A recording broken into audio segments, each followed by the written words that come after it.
dëkk bi moo tax ndax bu wootee ba woo ngaay ñu ñëw ak kàddu yi ci jël mu doon loo xam ne itam lu ñu soxla woon la doon loo xam ne itam luy dimbali gàmm gi la dañuy kontaan ci lu mel noonu di wax rek ni monsieur le maire ñu ngi leen di gërëm ni nga ko waxee Cheikh Sall ndànk la dëkk ndànkaay léppam waaye tamit mbooleem société yi nga xam ne ñoo fi teew tey kontaan nañ ci yéen ndax kontaan te paasewul nga dajee sa moroomu gor am loo ko laaj mu man ko wax la te waxu la lu mu mënut li mu tële kenn ku fi nekk tey li nga tëlee wane nga ni lii kat man duma ko man danaa ko yóbbu lii kat dinaa ko man te loolu mooy jëmmal jataay mooy li am solo jataay bi ki nga xam ni nag ñoo bokk benn dëkk moom dama ko tegee sous-préfet Sall ba mu ñëwee gox bi yàggul waaye li njëkk a def mooy dafa ñëw nuyoo ñu fekkoon ñu am mbokk mu waa ñëpp mu jaale ñu ci turu monsieur le préfet te lañ xamante boobu ba tey it xeebul dara ci gox bi yéen a ngi fay dem yóbbu sama kàddu di am li ngeen bëgg te du loo xamante ni dama ko wax ak moom wala ma toog ak moom kon ñu ngi koy sant di la seedeel monsieur le préfet nii ki nga xam ne moom mu la nekkal fële li ko war ci ñun yëpp mu ngi koy def kon ñu ngi leen di gërëm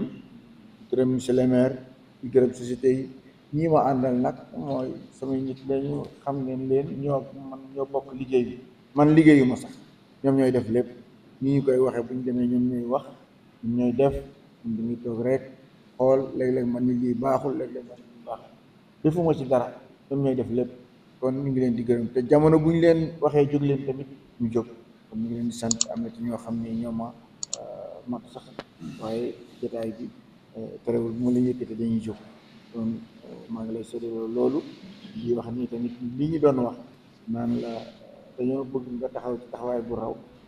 da nga daan taxaw mais tamit bii tamit gëm naa ni moo raw waaw kon yal na yàlla defal jàmm yàlla yokk la yokk sa maqaamam gaay yëpp ñu fi teew yëpp sëti yi fi teew yëpp kenn ku ci ne fi ngay yëngatu yal na fa yàlla defal maqaam yi gën a kawe ci barke Seydina Muhammad sallallahu alayhi wa sallam ci barke guddi gi nga xamante ni moom la ñu def doon guddi maam Cheikh dina am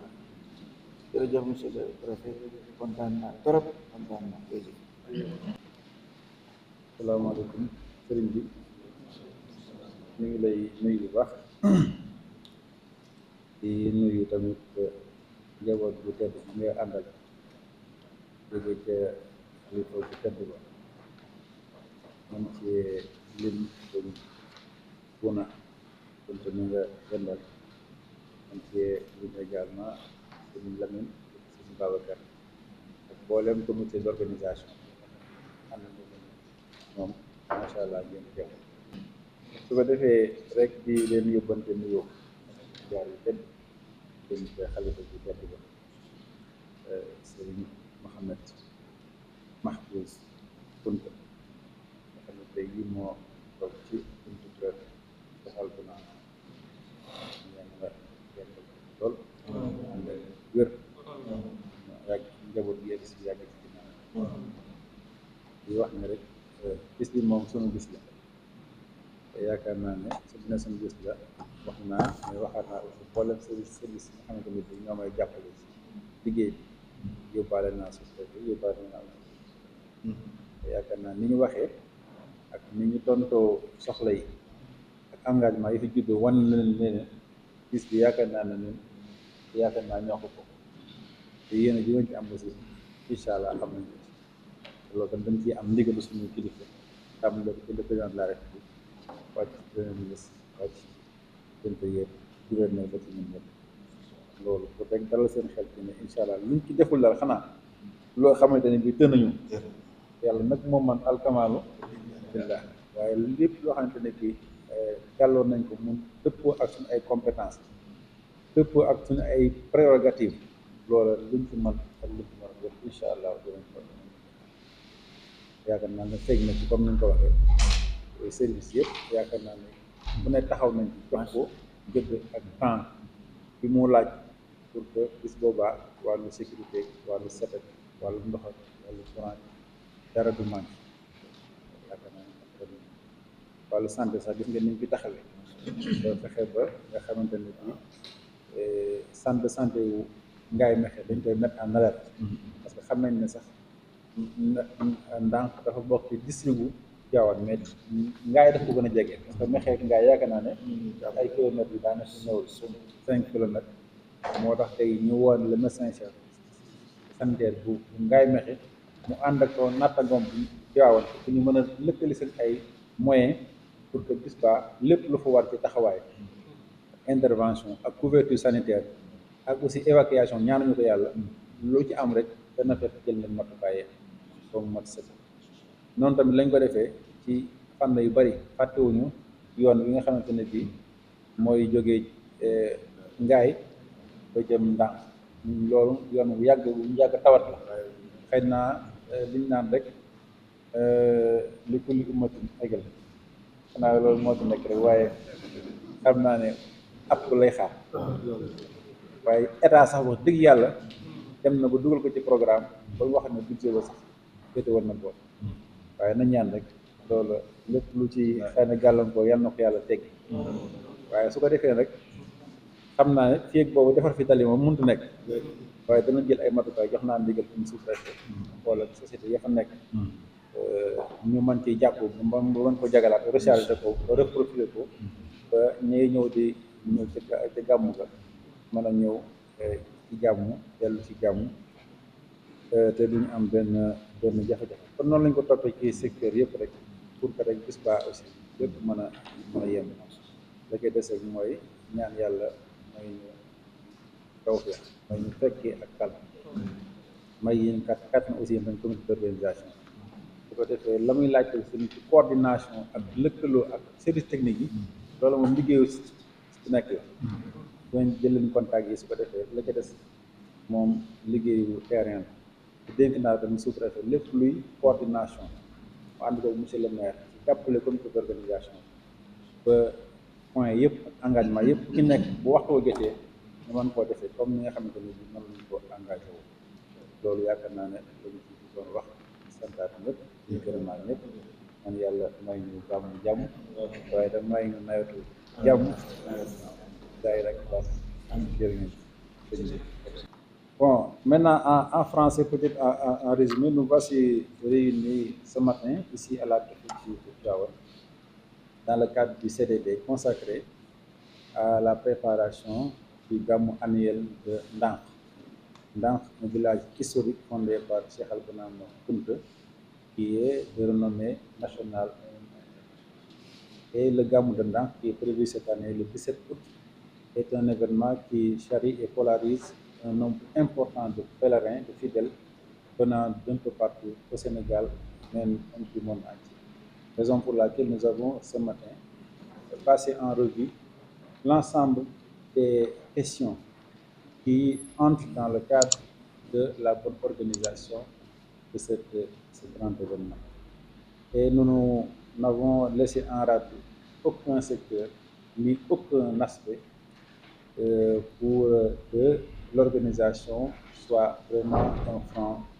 succès. Et d'abord, sur le plan sécuritaire, avec la gendarmerie, nous allons mobiliser un nombre suffisant d'effectifs avec sous la férule du chef de poste de Diogo qui polarise cette zone-là, qui va recevoir un renfort, mais également qui va contribuer même pour les barrières, pour un peu une meilleure facilitation de la canalisation des foules. Il en est de même de la santé. Vous avez vu que nous avons même convoqué à la fois les districts de Mékhé et le district de Tivaouane à la fois, sachant que le district de Mékhé est beaucoup plus proche avec le poste de santé de Mékhé. Il pourra en tout cas aider son collègue de Tivaouane à mutualiser les moyens, histoire d'optimiser la couverture sanitaire et également la mobilisation des moyens logistiques. Tout ceci pour vraiment donc mettre toutes les conditions possibles pour réussir le pari de l'organisation. Nous n'avons pas oublié également la dimension, en tout cas, infrastructurelle, surtout la piste qui relie donc Mékhé à Andan, qui est peut-être longue de 5 kilomètres environ, qui est une vieille doléance donc, de la communauté, et également peut-être qui est un projet de l'État qui reste peut-être à mettre en œuvre. Mais d'ici là aussi, nous avons pris les dispositions pour que la piste quand même puisse faire l'objet donc d'un reprofilage. Et ça, j'ai chargé au sous-préfet donc de voir avec les entreprises de la place comment en tout cas les mettre à contribution pour pouvoir en tout cas refaire cette route-là en attendant que ce projet de l'État puisse voir le jour. Donc il en est de même aussi pour la Sénélec et la mise hors de l'étage, mais également le renforcement du dispositif pour que vraiment l'électricité aussi soit au rendez-vous. La question aussi du réseau téléphonique a attiré notre attention parce que c'est une zone qui, en tout cas, connaît des problèmes de couverture en réseau téléphonique. Et ça également, j'ai séance tenante interpellé le chef d'agence qui doit d'ailleurs recevoir le comité tout à l'heure pour pouvoir voir comment trouver une solution urgente pendant la période du Gamou. Autant dire que nous n'avons laissé en rade aucun aspect et nous avons également à la fin demandé à ce qu'il y ait donc ce travail de coordination entre le comité d'organisation et les services techniques qui se sont engagés, et bien entendu sous la supervision de M. le sous-préfet, aidé en cela par le maire de Mewa, pour que les engagements soient respectés, en tout cas à date échue. Et nous n'avons aucun souci, nous n'avons aucune inquiétude à ce que les engagements seront respectés et peut-être même seront dépassés. En tout cas, nous comptons sur vos prières pour réussir. Voilà donc, en résumé, la quintessence des travaux que nous avons réunis ce matin. Merci beaucoup.